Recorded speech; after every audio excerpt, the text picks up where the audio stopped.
claims that 8 years old, he had 2 older relatives that assaulted him. So he gets traumatized from this, and that is the reason why at 12 years old, he goes and finds a young boy and assaults him. Now, he doesn't get caught for it for a while, but he starts getting ballsier and ballsier with it. When he was only 15 years old, he steals a gun, gets a 9-year-old boy off the street at gunpoint, drags him into the woods to essay him, and then afterwards he steals a car, enters into a high-speed chase with the local police department, and the only reason that he's caught is because he crashes the car. Because he's 15, they're like, maybe we don't send you to prison. Maybe you need some psychiatry. This was an all-boys ranch who was helping him overcome his thoughts, but this male therapist at the same time was assaulting 6 different boys at the ranch. Oh my. But Joe starts confiding in him and he says, you know what, I am 16 years old now, my birthday just passed, and at this point I believe I have at least assaulted 13 boys. And the ranch thinks, you know what, well, you should probably leave, you should go home, you seem rehabilitated. So they let him out and he starts doing the same things. He breaks into a neighbor's house, steals 4 guns and a huge stack of magazines. So he drops them off at home because it's way too big to carry around, obviously. And he's thinking, well, what do I do today? He spots a little boy walking. So he slowly approaches the kid, pulls out a gun, and says, follow me into the woods or else I'll blow your brains out. So the little boy follows him deep into the woods and he forces the boy to perform activities on him. He forces the young boy deeper into the woods, then he essays this kid. And he just thinks, I'm never gonna get caught. He grabs his guns, he pulls up his pants, and he says bye. But the minute that he gets home, he gets arrested by the police. So the judge says that he must spend 20 years in prison, or he could go to a local institution and get some psychopath therapy. But he starts escaping. He's just doing it because he wants to peep on the neighbors at night, and then he'll walk back to the institute and check himself in. They find out about it, so they send his back to jail where he's gonna serve out his 20-year sentence. So he goes back to prison and he starts writing with a pen pal by the name of David. Joe had asked David to go to the local courthouse where he is in prison, like where they have all of the records for the local crimes, the local felons, get the original copy, make copies of his court case, then get rid of the original and write on the copies, change the word RAPE to assault. Of course, they get caught immediately. And the police, they come up to Joe in jail, and they're like, you did this, didn't you? Why did you do this? And he told them, you can't get mad at me for it because that wasn't an original copy. We weren't even trying to get rid of the original copy. The courthouse wouldn't even give us the original copy. So in reality, we tampered with a copy of the original copy. But for some reason, after just 14 short years, the prison officer says, free my boy Joe, let's let him go. So they release him from prison. He still does have to keep in contact with his probation officers, but he starts increasingly sending more and more alarming messages. So he would tell his probation officer, that he said that he's becoming more feminine by dating a married woman that already has 2 children. But also, they should have been a little bit concerned that this woman that he is dating has 2 young children, but they just kind of neglected that. Then he also went on to say that he's trying on women's clothes and he's embracing it. Now, at this point, the psychiatrist had gotten involved, and she says some really dehumanizing things. She wanted to take Joe to a gay retreat where there were a lot of, and I quote, male homosexuals, because Joe is so open about his gayness, okay? So he goes on this little gay retreat with his therapist. They think that he's getting his life together. But soon after that, he gets arrested for breaking his probation. He was found with possession of.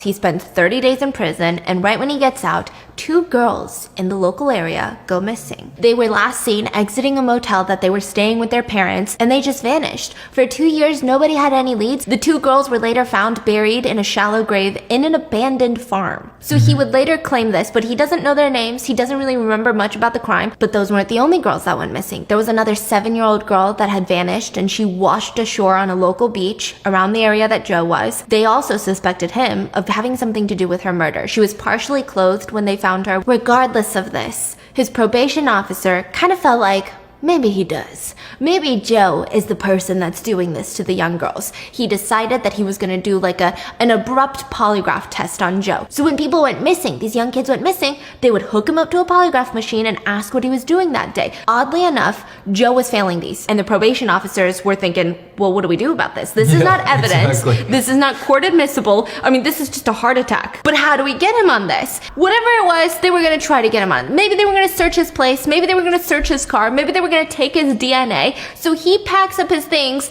and just ghosts his probation. So when he gets to California, he's driving around the little road and he sees Anthony Martinez playing out with his younger brother. Now, Anthony, he was a little bit too old for Joe. So he sees the little brother and he's thinking, I gotta come up with a plan. So he comes up to these kids. Kids, I lost my cat. I don't know what to do. The kids are like, well, I can help you. We love cats. Let me help you find your cat. So they follow him into the woods. They're looking for this little kitty that doesn't exist. And Anthony's little brother ends up running away. He kidnaps Anthony, ties him up, assaults him, and then dumps his body in a local canyon. So now he's got to get out of California because this is a major crime. So he moves to Kansas City, Missouri, and he starts living with his half-sister. Someone told the state of Washington that he's in Missouri now. So they come down there, they send his back to Washington, and he gets thrown in prison for breaking his parole by vanishing. When he finally gets out of prison, he decides to spend all of his free time starting a blog. This is in 2000, by the way, and for some reason, the state of Washington deems that he is not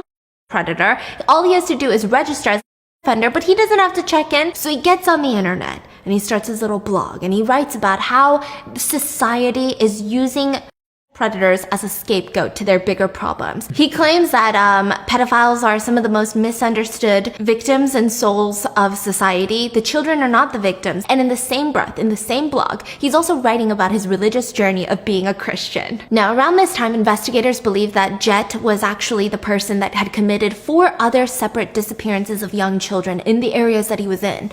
And they suspect this because when you see the timeline of these kids go missing, Jet would conveniently write in his blog about how on December 1st he left town, met up with a guy that he found on an advertising site, went on 5 different dates with him, and he was so oddly specific of every little thing that he did. So he's writing all these alibis, which is just bizarre. In 2004, all the while of writing this vlog, Joe decides he's gonna go to a middle school playground with a gun. And he had seen these 2 boys, they were just hanging out, doing their little recess shenanigans. He pulls them aside to a secluded area and he asks one of them to take off their pants. Of course, these kids, they don't want to take off their pants, so he forces the youngest one to take off their pants and he starts trying to touch him. The oldest kid, he starts running for his life. The other kid is crying and Joe feels like, okay, I'm gonna get caught, so he skedaddles out of there. But of course, he does get identified. Now tell me why it takes the police 9 months to file a citation and to arrest his.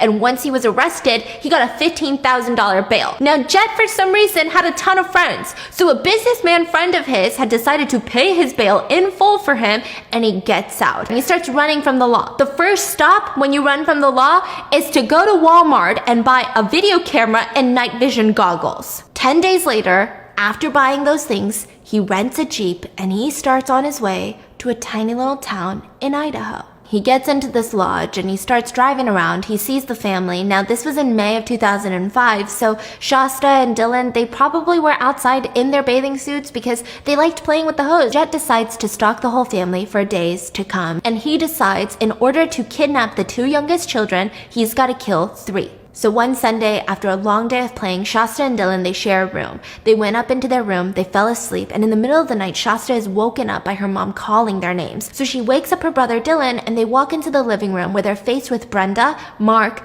and their older brother Slade that are tied up with zip ties and rope, and an unfamiliar man standing above them with a gun. So he ends up tying up the youngest kids, and instead of setting them down with the rest of the family, he puts them in his truck. And he comes back, and Shasta says that the last thing she heard was Mark scream in terror and agony, and then silence. So he decides to park his rental car in the neighbor's lawn so that nobody thinks something's going on in this house. He takes Mark's truck, puts the kids in there, and he drives off back to a little campsite that he had already set up in the woods. So this is highly premeditated. He would typically really only assault Dylan, and he would scare Shasta from doing anything to help her brother because he would do things like show her the claw hammer that he had murdered the entire family with. So the neighbor had seen this car, this really suspicious car parked on his property line, so he called the police, but they didn't really do anything about it. A couple hours passed and the neighbor's thinking, oh shoot, Slade, my 13-year-old neighbor, had mowed my lawn yesterday and I owe him $10. So he grabs his $10, drives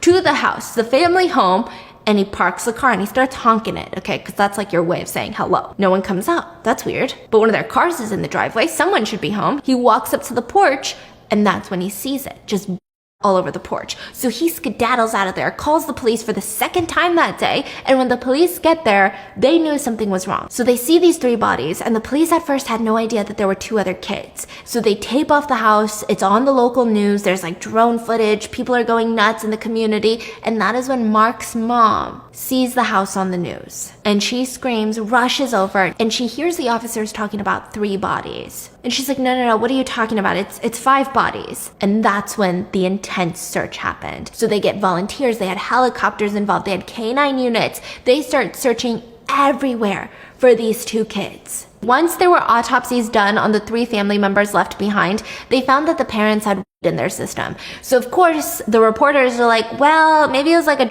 hit. Maybe they're dealers. Eventually, the public got mad enough at these news outlets saying, hey, maybe we shouldn't victim blame. So then they moved on to accusing Brenda's first husband, the father of the children. They said it's gotta be him. Now, the police had cleared him from the investigation. So all the while this is happening, and a month passes. One day, a car pulls up at a local Denny's, and there were 2 guys, and they see 2 people exit out of a car. An old guy, middle-aged guy, and a young girl. Now, one of the 2 guys, his name is Nick. Nick sees that guy and is like, oh, that's the girl that's missing that people have been looking for a month. So he calls the police from his phone. And they said, okay, well, don't act like suspicious. Don't tip them off. We'll be there ASAP. Now, when they enter into the Denny's, the waitress immediately was like, oh, so she seats them, she says, can I take your order? She plays it off very natural. She goes to the back, calls the cops. She comes out and acts even more natural. So Nick comes back in with his friend. They sit down with their girlfriends and they're just watching this whole thing unfold.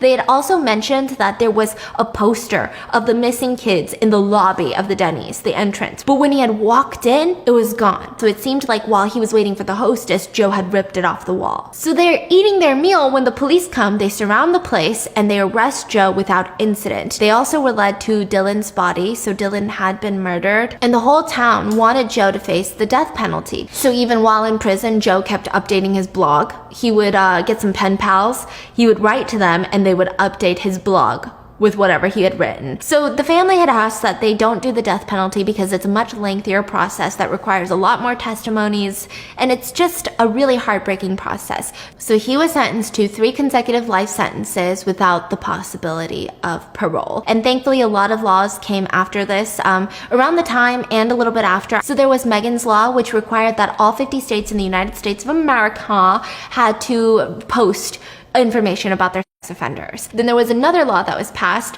that stated that if you are a violent offender, if you were to reoffend after being released, you could face up to life in prison. I think the problem still lies in the fact that offenders have to register themselves. Now, I cannot imagine the amount of trauma and the amount of pain that Shasta is feeling. How do you get over something like that?